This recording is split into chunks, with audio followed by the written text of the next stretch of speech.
शहीद की शपथ, भारत माँ का स्वप्न। एक छोटे से गांव में एक नन्हा बालक मिट्टी में खेल रहा था। उसकी माँ सुशीला उसे देख मुस्कुरा रही थी।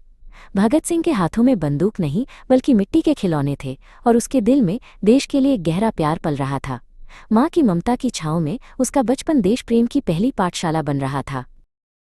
समय बीतता गया और वो बालक बड़ा हो गया। अब वो जेल की सलाखों के पीछे था। उसकी माँ उससे मिलने आई। दोनों की आंखों में आंसू थे, पर दिल में एक दूसरे के लिए असीम प्रेम। माँ ने कांपते हुए पूछा, तू मेरा बेटा है, डर नहीं लगता तुझे? भगत सिंह ने अपनी माँ को देखा, फिर अपनी नज़रें जेल की खिड़की से बाहर की ओर मोड़ ली। उसे वहाँ एक सपना दिखाई दिया। एक मजदूर औरत जो भारत माँ का प्रतीक थी, खेतों में काम कर रही थी। उसके दिल ने कहा, मेरा प्रेम केवल एक राष्ट्र से नहीं बल्कि मानवता से है। जेल की दीवारों के भीतर भी भगत सिंह की आत्मा आज़ाद थी। वो अपनी किताबों में खोया रहता था।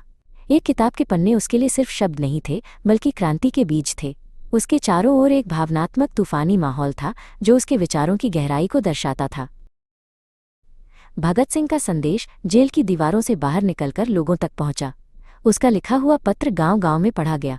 हर चेहरा, हर आंख उसके शब्दों से प्रभावित थी। लोगों के चेहरे पर दुख, क्रोध और प्रेरणा का एक मिला-जुला भाव था जो एक नई क्रांति की शुरुआत कर रहा था। अदालत में भगत सिंह ने अपनी आवाज़ उठाई। उन्होंने बिना किसी डर के अपने नास्तिक और समाजवादी विचारों को सबके सामने रखा। उनकी आवाज़ में न सिर्फ एक व्यक्ति की भावना थी बल्कि एक पूरी पीढ़ी की पुकार थी। फांसी से ठीक पहले की रात भगत सिंह अपनी कोठरी में शांति से बैठे थे। उनके चेहरे पर कोई डर नहीं था, सिर्फ एक गहरी शांति थी। वो जानते थे कि उनका जीवन समाप्त हो रहा है, पर उनका विचार हमेशा के लिए जीवित रहेगा। अगले दिन भगत सिंह, राजगुरु और सुखदेव तीनों साथी एक साथ फांसी की ओर बढ़ रहे थे। उनके होठों पर एक गीत था और उनके दिलों में देश के लिए प्रेम। वो मौत की ओर नहीं बल्कि इतिहास की ओर बढ़ रहे थे। सुबह की पहली किरण के साथ फांसी का तख्त खाली था। उस जगह पर सिर्फ एक गहरी शांति थी। सूरज की नई रोशनी ने एक नए युग की शुरुआत का संकेत दिया जो भगत सिंह के बलिदान से रोशन हुआ था। आज हर साल 28 सितंबर को लोग भगत सिंह को याद करते हैं। अलग अलग हाथों में एक ही लौ जल रही है जो उनके बलिदान की याद दिलाती है।